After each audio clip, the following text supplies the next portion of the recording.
우리가 지난주에 요셉의 이야기를 본격적으로 하기 시작했는데요. 요셉이 보디발이라는 이 바로의 신하이자 시위대장의 집에 종으로 팔려갔습니다. 처음에는 그 집 안에서 일을 하다가 보디발 가까이에서 일을 하게 되고 나중에는 인정을 받아서 가정의 총무의 일을 감당하게 됩니다. 어떻게 보면은 나락으로 떨어졌던 이 요셉이 조금씩 희망을 갖게 되는 그런 순간입니다. 조금 나아지고 더 나아지고 하나님께서 함께 해주셔가지고 형통케 됨으로 말미암아 복을 받게 됐는데 그 복이 자신에게서부터 흘러서 이 보디발의 집으로까지 흘러가서 그 집안이 더 풍요롭게 되는 것을 본인도 경험하고 보디발도 경험하게 되는 그런 일들이 나타납니다. 어떻게 보면 이제 좀 몸도 나아지고 마음도 나아지고 여러 가지로 좀 좋아지는 그런 상황이었는데 하필이면 그 보디발의 아내가 요셉을 보고 반해가지고 요셉에게 눈짓하기 시작하고 유혹하기 시작하고 그래서 가까이 와서 같이 자자라고 얘기하는 그런 지경에까지 이르게 되죠. 그러나 요셉은 하나님 앞에서 그리고 자기의 주인 앞에서 그리고 본인 스스로 죄를 지을 수 없다라는 생각을 갖게 되고 그래서 안 됩니다 라고 이야기를 하게 되죠. 그 다음부터도 계속해서 그 보디발의 아내가 유혹을 했지만 요셉은 오히려 그 자리를 피하고 나중에는 같이 있지도 않게 됩니다. 그러다 어느 날 그 집에 들어갔는데 아무도 없었던 거죠. 그래서 그 보디발의 아내가 아주 작심을 하고 이제는 옷을 부여잡고 야 같이 눕자라고 얘기하죠. 요셉이 뛰쳐나가니까 이제 아예 옷을 벗겨버리는 거예요. 그리고 나서는 이제는 그의 사랑이 분노로 바뀌어서 그 옷을 가지고 이 요셉이라는 사람이 나를 침범하려 했다고, 나를 간음하려 했다고 그렇게 이야기를 하는 겁니다. 사람들에게도 다 얘기하고 나중에 옷을 옆에다 탁 두고 남편이 올 때까지 기다렸다가 남편이 오니까 봐라, 당신이 데리고 온 이 히브리 종이 나를 겁탈하려고 했다. 그러면서 그걸 딱 보여주죠. 그러니까 이 시위대장인 보디발이 화가 나가지고 죽일 수도 있었겠지만 죽이지 않고 자기 집 안에 있는 감옥에다 가두는데 그 감옥은 어떤 감옥이었냐면 왕의 죄수들을 가두는 그런 감옥이었다고 성경은 이야기하고 있습니다. 그 감옥에 이제 딱 갇혔어요. 희망이 좀 생기는 듯 하더니 더 절망에 빠지는 순간이 된 거죠. 그러나 그것 속에서도 하나님은 여전히 그와 함께 하시고 형통케 하시고 은혜를 주셔서 전옥에게 은혜를 받게 해주십니다. 그래서 그 간수장이 은혜를 베풀고 일을 할 수 있도록 도와주고 나중에는 재반 모든 사물을 그에게 맡기고 이 요셉이 얼마나 충실하게 잘했는지 뒤도 돌아보지 않을 정도로 그에게 완전히 맡겼다고 합니다. 어쨌든 나락으로 떨어지고 더 힘들긴 했지만 그곳에서도 조금 그래도 편해질만 했어요. 그러고 있는 가운데 어느 날 오늘 성경 40장 1절에 보면 그 후에 이렇게 됩니다. 애굽 왕의 술 맡은 자와 떡 굽는 자가 애굽 왕에게 범죄했다 이렇게 얘기합니다. 여기서 술 맡은 자라는 의미는 뒤에 보면 이제 술 맡은 관원장 이렇게 나오는데 왕이 마시는 모든 음료를 관장하는 사람입니다. 그러니까 이 사람은 옆에서 왕의 술을 따라줄 정도로 가까이 있는 사람이고 왕과 함께 대화를 나누고 이렇게 마음을 나누는 그런 친밀한 사람들만 그 일을 할 수가 있었습니다. 그래서 여러분들 성경에 보면 느헤미야서라고 있거든요. 근데 그 느헤미야라는 사람이 술 맡은 관원이었어요. 그래서 아하수에로 왕에게 술 따라주고 그 옆에서 어느 날 낯이 좋지 않으니까 왕이 너 왜 이렇게 근심 있냐 이렇게 얘기해 줄 정도로 걱정해 줄 정도로 가까이 지내는 그런 사람, 왕의 친구 같은 사람이 바로 술 맡은 관원장입니다. 떡 굽는 관원이라고 오늘 나와 있는데 이것은 단순히 이렇게 떡을 굽는 베이커가 아니고요. 이 사람은 왕이 먹는 모든 음식을 관장하는 그런 사람입니다. 그러니까 왕정에 출입되는 왕이 먹는 모든 음식을 관리하는 사람이죠. 여러분들 그 우리나라 사극 같은 거 보면은 그 수락관 상궁 같은 사람들 나오고 또 옆에 이제 그 왕이 음식 먹을 때 음식 떠먹는 사람들 상궁들 이렇게 기미상궁이라고 그러네요. 그거 보셨어요? 그 광해라는 영화 보면은 그런 장면 나오잖아요. 광해를 암살하려고 할 때 그 시녀 하나가 거기에 약 들은 거 알면서도 광해를 살리기 위해서 자기가 먹고 이렇게 피토하면서 죽잖아요. 안 보셨어요? 한번 보셔요. 네, 성경도 보시고 영화도 보시고 TV도 보시고 그러세요. 그런데 보면 이렇게 피토하면서 막 쓰러지거든요. 그런 것처럼 예전에는 왕을 음식으로 시해하려는 사람들이 많았습니다. 그러니까 독살을 하려는 사람들이 많았어요. 그래서 수저도 은수저 같은 걸로 해서 미리 찔러보고 다 독이 묻었나 안 묻었나 다 볼 정도로 그랬다는 거죠. 그러니까 이 술 맡은 관원과 떡 맡은 관원은 그런 일들을 관리하는 사람이에요. 그러니까 왕의 생명과 아주 직결된 그런 중요한 사람들인데 이 사람들이 뭔가 실수를 한 거죠. 일부러 음식에 무엇인가를 탔든지 그 탄 것을 발견하지 못해서 왕이 어려움을 겪었든지 하여튼 그런 일이 벌어져가지고 왕이 화가 나서 그 사람들을 감옥에 가두었는데 하필이면 그 감옥이 어디였느냐? 시위대장 집안에 있는 그 요셉이 갇혀있던 곳이다 이렇게 얘기해요. 성경은 그냥 가뒀다 이렇게 얘기하지 않고 하필이면 곧 그들이 갇힌 곳이 요셉이 갇힌 곳이었다 이렇게 얘기해요. 제가 자주 말씀드리지만 성경은 가끔가다 마침 그때에 바로 이런 표현을 써가지고 아주 이런 모든 일들이 하나님의 계획하심 속에서 이루어지는 것임을 보여주는데 여기서도 그런 표현을 하는 겁니다. 마침 그 자리, 그곳, 요셉에 있는 곳에 왕이 가까이 하던 두 신하가 거기로 탁 들어간 거죠. 그런데다가 4절 말씀 보면 시위대장이 요셉으로 그들에게 수종하게 하였다 이렇게 나옵니다. 그러니까 보통 우리가 이 감옥에 있는 것은 전옥이 다 관리하는 줄 알았더니 그 모든 것을 또 움직이는 사람이 시위대장이었어요. 근데 이 시위대장이 요셉에게 그 사람들을 섬길 임무를 준 거예요.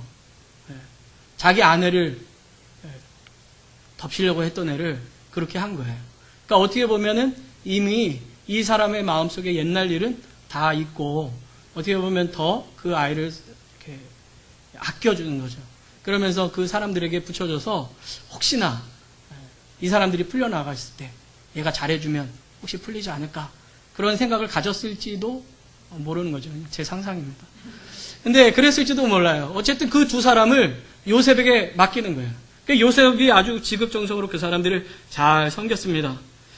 그러고 있던 어느 날 이 두 사람이 하룻밤 사이에 꿈을 꿨어요. 꿈을 꿨는데 우리 지금도 그렇죠. 꿈 그러면은 굉장히 뭐가 이게 혹시 의미가 있을까 굉장히 찾지 않습니까? 그래서 돼지가 몇 마리 이렇게 지나가면 오늘 복권을 좀 사야 되겠다.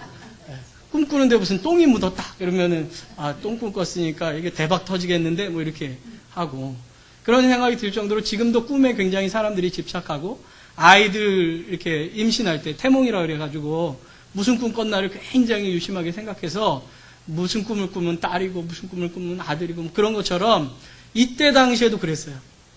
이때 당시에도 꿈을 꾸면 그 꿈이 무슨 의미가 있을까를 생각했다는 거죠. 지금도 이제 점치는 분들이 꽤 있는데 여기도 점치는 분들 혹시 계셔요? 한국에는 이제 점집에 크리스찬도 꽤 온다고 누가 그러더라고요.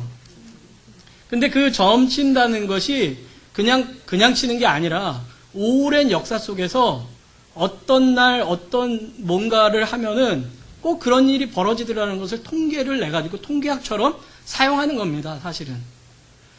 근데 이때도 마찬가지예요. 이때도 무슨 꿈을 꾸면 그거는 무슨 의미, 뭐 독수리가 나타나면 무슨 의미, 사자가 나타나면 무슨 의미, 이런 것처럼 그때 당시도 꿈마다 그 의미를 둬가지고 연구하는 술객들과 박사들이 있었어요. 점성술자들이. 그래서 그런 꿈을 꿔가지고 얘기를 하면 왕이시여 앞으로 어떤 일이 벌어질 것 같습니다 라고 얘기하는 거죠. 조만간 무슨 일이 벌어질 겁니다. 그런 일을 하는 거죠. 그런데 이 사람들이 이제 꿈을 꿨는데 감옥에 있으니까 그거를 풀이해 줄 사람이 없는 거예요. 무슨 분명한 징조가 있는 것 같은데. 그래가지고 얼굴빛이 좋지 않았죠. 그런데 요셉이 그 사람들을 아침에 탁 일어나서 보니까 얼굴빛이 어제 저녁 같지 않은 거예요. 그러니까 요셉이 얼마나 세심한 사람인가를 알 수 있죠. 무덤덤한 사람들은 얼굴이 안 좋으면 장이 안 좋은가 뭐 이렇게 생각할 수도 있잖아요. 그렇죠? 아침에 일어나서. 근데 이 사람은 상대방의 얼굴과 상태를 상황을 이렇게 잘 살피는 그런 세심하고 그런 사람이었던 거죠. 그러니까 이 사람들에게 얘기하는 거예요. 혹시 무슨 일 있으세요? 어제랑 얼굴 표정이 좀 다르세요. 이렇게 얘기하니까 그 사람 둘 다 꿈 얘기를 하는 겁니다. 야, 내가 꿈을 꿨는데 이 꿈이 분명 징조가 있는데 무슨 꿈인지 모르겠다. 그렇게 얘기하니까 꿈의 해석은 하나님께 있으니까 저한테 한번 말씀해 보세요. 라고 이제 얘기를 하는 겁니다.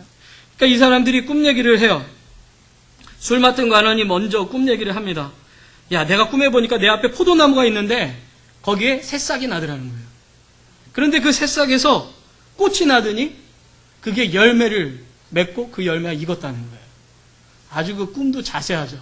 마치 그 파노라마처럼 이렇게 새싹이 탁 나더니 꽃이 쫙 피더니 거기에서 열매가 쫙 맺히고 그게 쫙 익더니 자기 손에 딱 와가지고 그거를 쭉 짜니까 그 바로의 잔에 이렇게 뚝 떨어져가지고 바로 왕에게 드리니까 바로가 그 손바닥에 받았다는 표현이거든요. 손바닥으로 받아서 마셨다. 그 얘기를 해주는 거예요. 새 가지 나무에서 그런 일이 벌어졌다라는 것을 이야기하는 거죠. 그때 요셉이 해석을 해주는 거예요. 새 가지는 3일입니다. 3일 후에 이러이러한 일이 벌어집니다. 당신이 이제 바로 왕에게 다시 포도주를 바칠 수 있는 사람으로 회복될 겁니다. 라고 얘기를 해요. 그러면서 요셉이 뒤에 무슨 얘기 하나를 더 뒷붙여요. 그게 뭐냐? 당신 이제 회복될 텐데 저를 기억해 주십시오. 저 진짜 억울합니다. 저 여기 들어올 만한 어떤 잘못도 하지 않았습니다. 그렇게 얘기하는 거예요.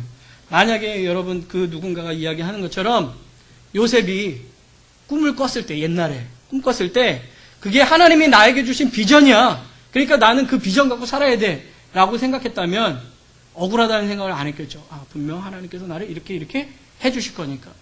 그런데 지금 이 마음속에 난 억울해. 내가 왜 여기 있어야 돼? 라는 그런 마음을 품었다는 것은 내가 왜 여기 왔는지 모른다는 거예요. 그 꿈은 왜 꿨는지도 모르겠고 남의 꿈 해석해 주지만 자기 꿈은 무슨 꿈인지 아직 모르고 있는 거예요. 억울하다는 거예요. 나 좀 풀어달라는 거죠. 그런데 우리가 여기서 하나 분명하게 기억해야 될 게 있어요. 요셉이 꿈을 가졌는지 비전을 품었는지는 성경이 자세하게 얘기하지 않았지만 요셉의 분명한 것 하나는 있습니다. 성실했다는 거예요. 자기의 삶에서. 여러분, 우리는 보통 신앙 그러면은 어떤 믿음을 크게 갖고 어떤 하나님에 대한 무슨 이렇게 환상을 가지고 열심히 살아가는 그런 것들을 생각하고 종교적인 행위로 보통 신앙생활이 좋다 이렇게 생각해요. 그러나 성경에서 말하는 믿음이 진짜 좋은 거는요.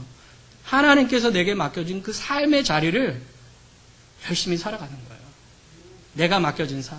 주부면 주부로서, 남편은 남편으로서, 아내는 아내로서, 자녀는 자녀로서 하나님께서 내게 허락해 주신 그 삶을 열심히 살아가고 맡은 바 최선을 다할 때 하나님께서 더 좋은 것도 주시는 거지. 맡겨진 것도 다 감당하지 않고 맨날 불만불평하는데 어떻게 하나님께서 더 좋은 것을 맡겨주실 수가 있겠어요. 그러니까 성경을 우리가 지금까지도 잘 보면 알지만 어렵고 힘든 길에 닥쳤지만 거기서 절망하지 않고 거기서 내게 맡겨진 삶을 요셉은 지금 열심히 살아가고 있는 거예요. 가정총무면 가정총무로서의 삶을, 죄수면 죄수있지만은 그곳에서 맡겨진 내 삶을 열심히 살아가는 거죠. 그게 믿음 좋은 거예요. 하나님 앞에서 내가 어떻게 살아갈까를 생각하고 그렇게 살아가는 거. 그게 믿음 좋은 삶이에요. 종교적으로 얼마나 내가 헌금을 많이 했느냐, 얼마나 많이 기도했느냐, 많이 성경을 읽었느냐, 그거는 믿음 좋으면 당연히 하게 돼 있지만 그것으로 평가되는 것이 아니라 신앙인은 하나님께서 맡겨진 내 삶의 부분들을 잘 하나님 앞에서 살아가는 거라는 거죠. 요셉이 그렇게 하고 있는 거죠. 어쨌든 자기의 억울함을 이 사람한테 얘기를 했습니다. 그랬더니 어쨌든 그 옆에 있던 떡 굽는 관원장이 술 맡은 관원장의 내용이 너무 좋잖아요. 사흘 후에 풀려난다니까. 자기도 꿈을 꿨는데 3이라는 숫자가 들어가거든요. 야, 나도 잘 풀리겠다 싶어가지고 이제 꿈 얘기를 합니다. 어떤 꿈을 꿨나 했더니 자기는 꿈에 보니까 흰떡 세 광주리가 있는데 그 광주리가 자기의 머리에 있다는 거예요. 그리고 바로에게 바칠 떡들이 막 그 광주리 위에 있는 거죠. 그리고 있는데 새들이 머리에 날라와서 그 떡을 다 먹어치웠다는 거예요. 바로가 먹은 게 아니라 이번에는 새가 먹었죠. 어쨌든 그 이야기를 해주니까 요셉이 해석을 해줘요. 당신이 그 얘기한 새 광주리도 4일입니다. 3일입니다. 사흘 후에 이런 일이 벌어집니다. 바로가 당신의 머리를 끊고 그것을 새들이 먹을 겁니다. 참혹한 얘기를 해주는 거죠. 참수당하고 그의 시신 매달려서 새들이 와서 쪼아먹는다는 거예요. 웬만하면 그런 해석이라도 그냥 잘 모르겠네요 이럴 수도 있는데 요셉은 어쨌든 정직하게 그 얘기를 다 해주는데 진짜 3일 후에 이런 일이 벌어지는 겁니다. 3일 후가 어떤 날이었냐면 바로 왕의 생일이었대요. 생일날 잔치를 벌이고 이제 자기 신하들을 모아가지고 잔치를 벌이는데 그 바로 왕에게 떠오르는 두 사람이 있는 거예요. 그 사람이 누구냐면 술 맡은 관원과 떡 맡은 관원이죠. 근데 아마 그 술 맡은 관원은 자기가 오해했다고 생각하고 풀어주고 이 떡 맡은 관원은 분명 그가 죄가 있다고 생각하고 그 자리에서 이제 참수를 한 거예요. 그래서 술 맡은 관원이 회복이 됐는데 요셉이 그들에게 해석해 준 것과 똑같이 되었다고 성경은 얘기해요. 근데 23절 우리가 오늘 읽은 말씀을 보면 뭐라 그래요? 술 맡은 관원장이 요셉을 기억하지 않았대요. 배은망덕한 사람이죠. 꿈을 해석해 줬으면은 아우 잘됐다 그리고 이제 얘기를 해줘야 되는데 이 사람이 잊어버린 거예요. 그리고 나서 어느 정도의 시간이 흘렀냐면 12년이라는 시간이 흘렀다고 오늘 성경이 이야기합니다.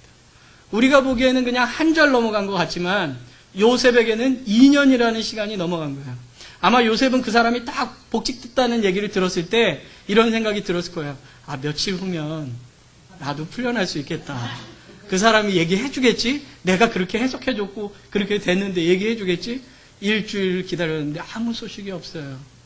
2주를 기다렸는데도 아무 소식이 없어요. 그래, 모든 일은 이렇게 일 처리하는 시간들이 있으니까 시간이 좀 필요하겠지. 한 달, 두 달이 지나도 안 되는 거죠. 그렇게 1년, 2년이 흘렀을 때 이 요셉의 마음은 어떻게 됐을까요? 잠시 있던 소망도 다 끊어지고 야, 이제 나는 절망이구나. 나는 여기 감옥에서 평생 썩어야 되겠구나. 나 같은 사람을 누가 돌아봐 줄까 하는 생각이 들었을지도 모를 거예요. 자기의 인생의 가장 큰 절망이라고 할 수 있을지도 모르죠. 이제는 더 나아질 수도 없잖아요. 그 감옥에서 나아져봐야 얼마나 나아지겠어요. 그래도 죄수인데. 그리고 있던 만 2년 후에 바로가 꿈을 꿉니다. 근데 그 꿈을 꿨는데 어떤 꿈이냐면 자기 꿈에 자기가 등장을 하는 거예요. 근데 오늘 보니까 하숫가래요. 하수는 어디냐면 나일강이에요. 나일강은 이 애굽 땅, 이집트의 가장 중요한 장소이자 풍요를 상징하는 곳인데 거기에 아주 그냥 풀이 쫙 있는 겁니다. 야, 좋다. 마치 이 잭슨빌 비치에 탁 나왔는데 야, 좋다 그러는 것처럼. 별로세요? 전 좋던데. 아, 좋다 그러는 것처럼 딱 나갔는데 나일강 하수가 쫙 펼쳐져 있고 거기에 그냥 풀들이 있는데 너무너무 보기 좋은데 그런데다가 7 암소가 살찌고 아름다운 7 암소가 쫙 나와서 그 풀을 뜯어먹는데 얼마나 이뻐요. 야, 너무너무 기분 좋다. 그러고 있는데 갑자기 흉악하고 파리한 암소 7마리가 이제 딱 올라오는 거예요. 야, 어떻게 쟤네들이 저렇게 빼싹 말랐을까? 하는데 이 흉악하고 파리한 암소 7마리가 살쪄있는 암소 7마리를 잡아먹는 거예요. 너무 깜짝 놀라지 않을까요? 별 느낌 없으세요? 소가 소를 잡아먹는데 소는 원래 소 잡아먹는 애들이 아니잖아요. 풀 뜯어먹어야 되는데 이 녀석들이 빼싹 말라가지고 그 살찐 암소를 잡아먹는 거예요. 피 튀기는 꿈을 꾼 거죠. 그런 꿈을 꾸니까 너무 깜짝 놀라가지고 다 일어났어요. 야, 어떻게 이런 꿈을 꾸냐. 진짜 기분 참 안 좋다. 하고 이제 또 눕는데 혹시 여러분도 그런 꿈 꾸신 적 있는지 모르겠어요. 별로 좋지 않은 꿈이라서 딱 깨고 다시 누웠는데 그 꿈이 이어지는. 이 사람도 그런 거죠. 꿈을 딱 깨가지고 아, 이제 새로운 마음으로 자자 하고 딱 누웠는데 이번에는 아주 튼실한 이삭 하나가 샥 7이 올라오더니 딱 있는 거예요. 아, 보기 좋구나. 하고 있는데 또 요번엔 동풍의 말은 또 그 이삭이 딱 올라오더니 이삭이 또 이삭을 잡아먹네요. 말도 안 되는 꿈이죠, 그렇죠? 야, 어떻게 자기 동족을 잡아먹나? 소도 잡아먹더니 이삭도 이삭을 잡아먹네? 하고 그 다음날 깼어요. 깼는데 너무 이 꿈이 불길하고 좋지 않은 거예요. 그냥 해석해야 되겠어요. 그래서 박수들과 술객들을 불러가지고 얘기를 하는 겁니다. 내가 2차 저차 여차한 꿈을 꿨는데 해석해봐라. 꿈을 해석을 못하는 거예요. 여러분 그 혹시 다니엘 얘기 중에 다니엘도 이제 꿈을 해석을 잘하거든요. 그런 얘기가 나옵니다. 느부갓네살이라는 왕이 있는데요. 이 왕이 꿈을 꿨는데 그 꿈이 너무 안 좋은 꿈인 것 같은 거예요. 그래서 그 다음날 일어나가지고 박수와 술객들을 다 불러가지고 꿈을 해석하라는 거예요. 근데 이 사람은 어떻게 하냐면 꿈 얘기를 해주지 않고 내가 어젯밤에 무슨 꿈 꿨는지, 그리고 그 해석해봐라 그러는 거예요. 자기가 꿈 꿔놓고 꿈 얘기까지 하라는 거죠.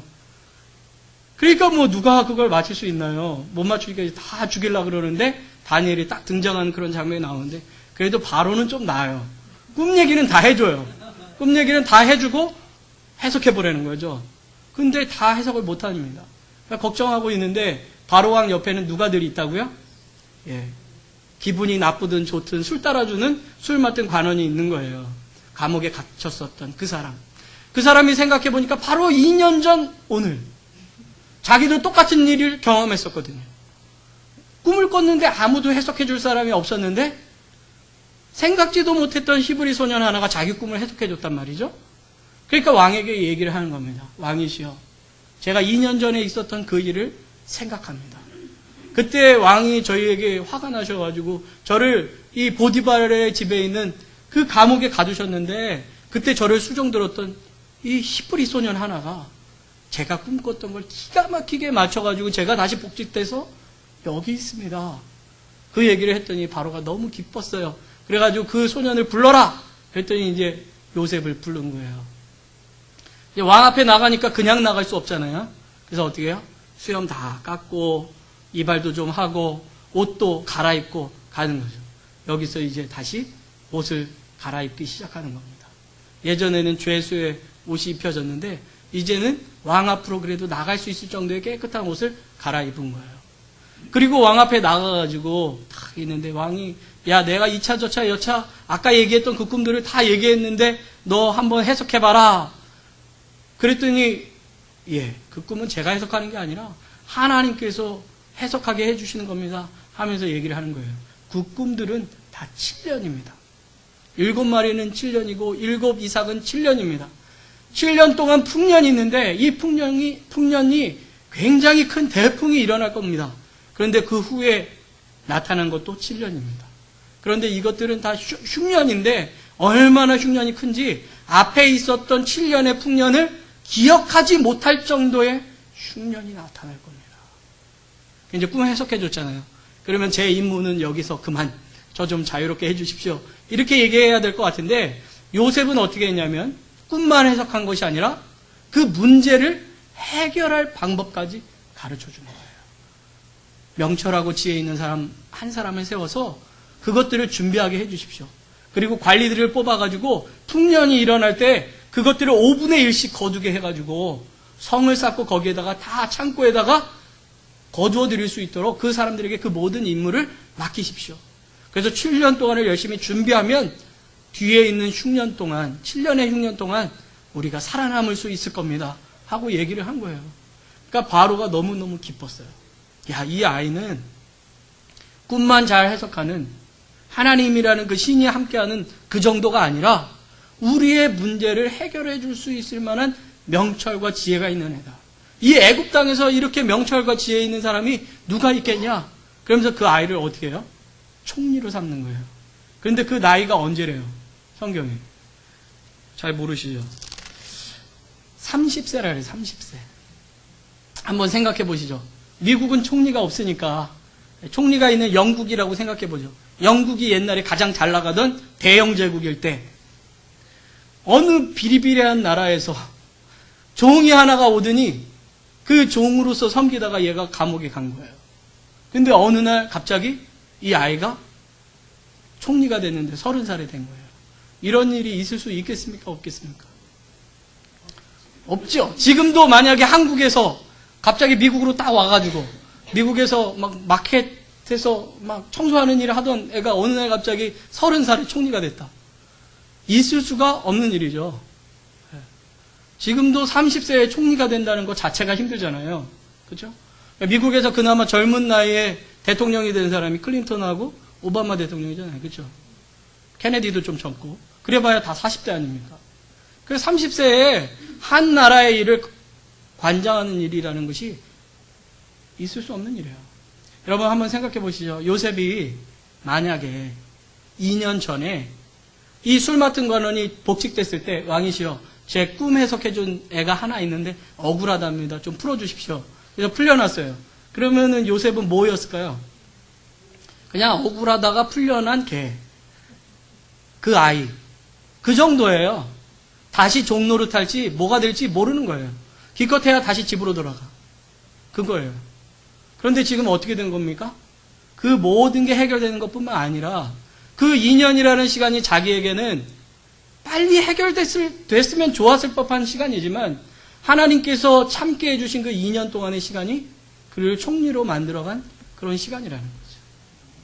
여러분, 우리는 늘 기도하면서 하나님께 이렇게 얘기해요. 빨리 해주세요. 지금 즉시. 그래서 기도 응답도 즉시 돼야지만 응답. 이렇게 내가 즉시 해결되지 않으면 이건 안 응답. 그리고 그렇게 해주신 하나님은 능력이 없는 하나님, 안 계신 하나님. 우리 그럴 때가 진짜 많거든요. 우리는 늘 내가 원하는 때에 그 문제가 해결되기를 원해요. 그런데 성경은 늘 그 시간 위에서 모든 것을 바라보시는 하나님께서 가장 그 사람에게 좋은 때에 하나님의 방법으로 그 일들을 해결해 주신다는 거죠. 여러분, 이스라엘 백성들이 메시아를 그렇게 오랫도록 기다렸습니다. 이스라엘이 멸망한 후에 그냥 유다 나라가 멸망한 530년이라고 치고 그 500년 동안 메시아를 그렇게 기다렸거든요. 안 왔어요. 그런데 그 후에 예수님께서 생각지 않은 때에 오셨고 그들이 원하는 방식이 아닌 방식으로 오셨어요. 그런데 그 예수님이 단순히 이스라엘만 회복시켜 주셨냐? 아니죠. 인류의 모든 죄를 구원하기 위해서 오셨고 그 구원을 위하여 자기 몸까지도 내어주시는 방법으로 오셨다는 거예요. 하나님께서는 우리가 생각하는 때, 우리가 원하는 장소, 우리가 원하는 방법과는 좀 다른 방법으로 행하실 때가 참 많아요. 그런데 그 방법들이 좋지 않은 방법으로 주시는 것이 아니라 우리가 생각지 못했던 가장 기가 막힌 타이밍에 기가 막힌 방법으로 우리의 삶 가운데 함께 해주신다는 거죠. 그래서 찬양 중에 옛날에 이런 찬양이 있었어요. 주님의 시간에 주의 뜻 이루어지기 기다려 라는 찬양이 있었거든요. 우리의 삶에, 우리의 신앙에 있어서 필요한 부분들이 바로 이런 부분입니다. 그래서 신약 성경에서도 늘 우리에게 말하는 게 뭐냐면요. 인내하라, 견디라, 참으라, 주님의 때가 곧 온다 하는 것입니다. 우리는 소망이 없이 그냥 기다리는 사람이 아니라 하나님은 선하신 인자하신 하나님이시라는 것을 믿고 기다리는 사람들이에요. 그렇기 때문에 우리가 이 시대를 참고 견디며 하나님 앞에 살아갈 수 있는 거죠. 성경에서 계속해서 이야기하는 하나님은 선하시고 인자하시고, 그런데 그 선하심과 인자하심이 영원하신 하나님이라고 이야기하고 있습니다. 요셉 자기가 보기에는 빨리 이 감옥에서 벗어나고 싶지만 하나님은 그 감옥에서 지난주에 말씀드린 것처럼 요셉을 만들어 가셔서 이렇게 명철과 지혜로 그 다음에 일어날 일들을 꿈의 속에서 마치는 것이 아니라 그 다음 일들을 해결할 수 있는 해결사로 하나님께서 만들어 놓으셨다는 거예요. 어떻게 보면 우리의 어려움과 우리가 힘든 순간, 내가 하나님 앞에 기도하면서 지금 당장 해주세요라고 한 이 문제가 우리가 원하는 때가 아닌 하나님의 때에 됐을 때는 우리가 생각지 못하는 더 성숙한 모습으로 우리도 바뀌어 있을 것이고 하나님께서 우리의 삶을 그 순간 속에서 만들어 가실 거예요. 여러분들이 오늘 이 성경 말씀을 통해서 하나님은 하나님의 때에 하나님의 방법으로 가장 선하게 우리의 삶을 인도하신다는 것을 기억하실 수 있게 되길 바랍니다. 요셉의 삶만 만들어 가시는 하나님이 아니라 바로 우리의 삶도 만들어 가시는 하나님이세요.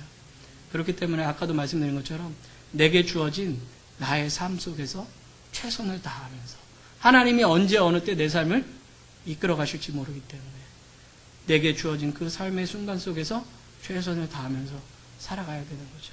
저와 여러분의 삶이 그러한 삶이 되기를 축원합니다. 기도하겠습니다. 좋으신 하나님 감사합니다. 요셉은 지금 당장 감옥에서 나가고 싶었지만 하나님은 2년이라는 시간을 통해서 요셉을 더욱 만들어 가시고 그리고 그를 애굽의 총리로 세워주십니다. 하나님은 하나님의 때에 하나님의 방법으로 우리의 삶을 이끌어 가십니다. 그 하나님을 신뢰하며 그 하나님을 바라보는 우리의 삶이 되게 하시고 그냥 무작정 기다리는 것이 아니라 지금 내게 주어진 삶의 순간을 최선을 다하며 지혜롭게 끝까지 주의 말씀 붙잡고 살아가는 우리 되게 하여 주시옵소서. 예수님의 이름으로 기도합니다. 아멘.